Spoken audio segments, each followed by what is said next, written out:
Standing on the ramparts of Avaricum, 52 BC, the Gallic defenders watch Roman legions mass below their walls. They've held this fortress for weeks. Their warriors are brave, their walls are strong. But today, something changes the rules of war forever. A Roman artillery crew wheels their weapon into position, a machine that can kill with surgical precision from 400 yards away. One Gaulish warrior steps forward to hurl pitch onto the siege works below. A bolt strikes him dead. Another warrior takes his place. Another bolt. Another death. A third man steps over the bodies. He falls before he can even raise his arm. This is not the random terror of arrows falling like rain. This is something new. A sniper rifle powered by nothing but twisted rope and Roman engineering. How did they build a weapon this precise 2,000 years ago? The Roman Ballista was the ancient world's answer to a fundamental problem of warfare. Human archers, no matter how skilled, hit physical limits. An archer must hold the draw weight of his bow while aiming. Muscle tremor destroys accuracy. Human strength caps the power. And even the best archer struggles to hit man-sized targets beyond 150 meters. Rome needed to reach farther, hit harder, and do it with machine-like consistency. The breakthrough came from Greek engineers under Alexander the Great, but Rome perfected it. They called it tormenta, the twisters. Unlike a bow that bends wood to store energy, the ballista twisted rope into steel-like springs. This machine could store forces exceeding half a ton and hold them indefinitely, while an operator took careful aim. By Caesar's time, every Roman legion carried 60 of these weapons. Each century had its own mechanical sniper. Julius Caesar himself documented their terrifying precision at Avaricum. 3 men died in succession, each struck down the instant they appeared above the ramparts. The Romans weren't volleying arrows at the walls, they were selecting targets and eliminating them with surgical precision. Archaeological evidence backs up these ancient claims. Modern reconstructions have achieved flat trajectories and killing power at ranges that medieval archers could only dream of. The ballista didn't just outrange enemy weapons, it made traditional siege warfare obsolete. Why storm walls when you could silence defenders from safety? The genius lies in the physics of torsion. When you bend a bow, you're fighting the elastic limit of wood. Push too hard, and it breaks. But when you twist rope fibers, you're accessing their sheer strength, a completely different property. Twisted sinew can store exponentially more energy than bent wood, and it does it in a smaller space. The Romans understood that energy scales with the cube of the spring diameter. Make the rope bundle slightly thicker, and the power increases dramatically. This is why Roman artillery frames look so robust. They're containing forces that would shatter a conventional bow. The real breakthrough was standardization. Roman engineers developed a mathematical formula that scaled every component to match the projectile. For a ballista shooting 3-foot bolts, the spring diameter had to be exactly 1/9 of the bolt length. Every other dimension, frame height, arm length, trigger placement, was calculated as multiples of that spring diameter. This meant a replacement part forged in Syria would fit a ballista on Hadrian's Wall in Britain. No other ancient civilization achieved this level of modular precision. The material science was equally sophisticated.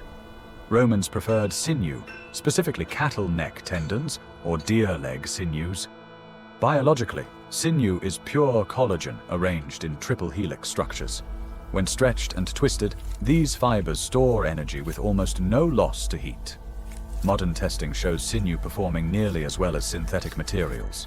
The Romans processed it by drying, pounding into fibers, then lubricating with olive oil to prevent brittleness. When supplies ran short, they used women's hair, famously during the siege of Carthage.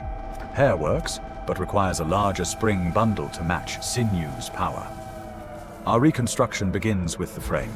We're following specifications from the Xantenwort find, the only nearly complete Roman ballista frame ever discovered. Dating to 43 AD, it revealed that Roman artillery evolved beyond simple wooden construction. The frame is engineered wood, reinforced with iron plating. The wooden core absorbs vibrations that would fatigue metal. The iron plating contains the massive outward pressure of the twisted springs without splitting the wood. We're using seasoned oak for the core and mild steel plates to simulate Roman ironwork. The frame must hold forces exceeding 1,000 pounds while allowing the bolt to pass through with surgical precision. The stanchions, vertical posts separating the spring chambers, are positioned with millimeter accuracy. Any misalignment here propagates through the entire system. The springs must be perfectly parallel, the washer holes perfectly round. Roman engineers achieved this level of precision using bronze casting and careful measurement. We're replicating their techniques, including the bronze washers that interface between the springs and the frame. Winding the springs is where ancient engineering becomes visceral. We start with 12mm nylon rope, the modern equivalent of processed sinew. The cord wraps around crossbars in the bronze washers in a figure 8 pattern. But this isn't casual wrapping. The cord must be under 50 kilograms of pre-tension as it goes in. Loose wraps create a spongy spring that stores no energy. We use a stretcher frame to hold this tension while feeding the cord through the washer holes. The pattern matters. Each loop must cross the previous one at precise intervals. Romans learned this through centuries of trial and error. The real art comes in tuning. Each spring must generate identical force, or the weapon shoots wide. Romans tuned by ear.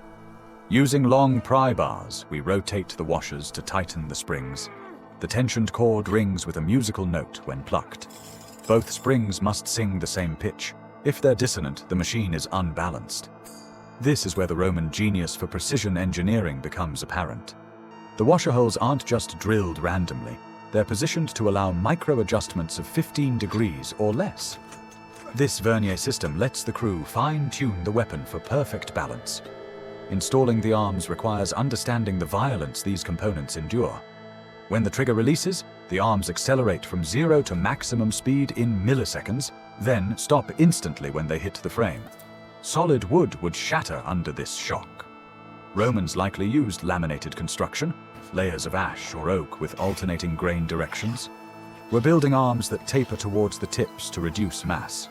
Since kinetic energy equals half mass times velocity squared, lighter arm tips mean the string accelerates faster, transferring more energy to the bolt rather than wasting it moving heavy wood.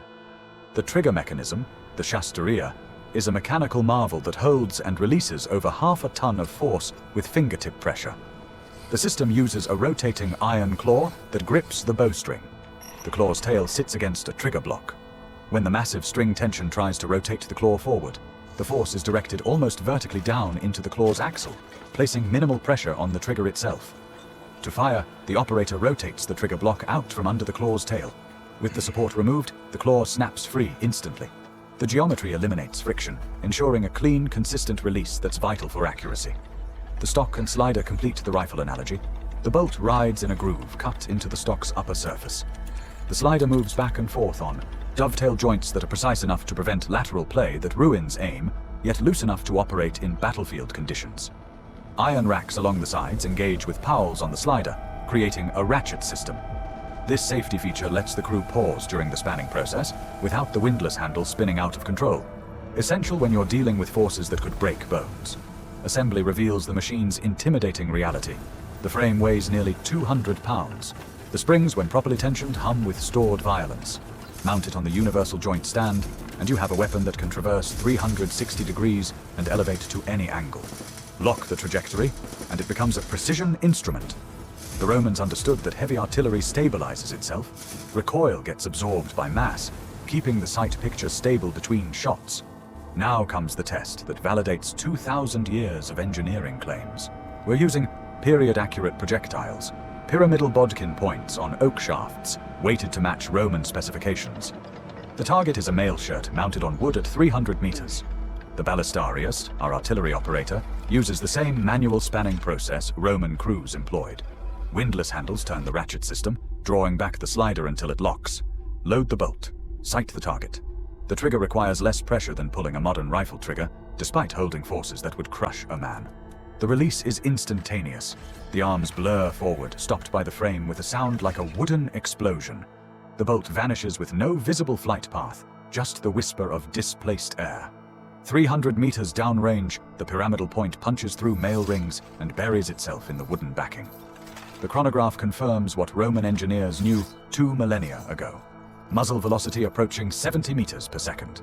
At this range, the bolt retains enough energy to penetrate any personal armor of the ancient world. We repeat the test 5 times.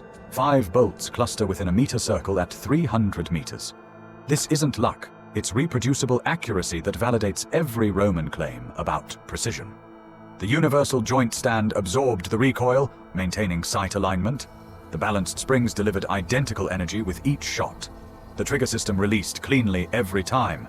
Caesar's account of successive kills at Avaricum wasn't propaganda. It was mechanical reality. No computers, no CAD software, no metallurgy beyond iron and bronze. Roman engineers built precision weapons using observation, mathematics, and an understanding of forces refined over generations. They couldn't explain the physics equations, but they understood leverage, stress, and energy storage better than most modern builders.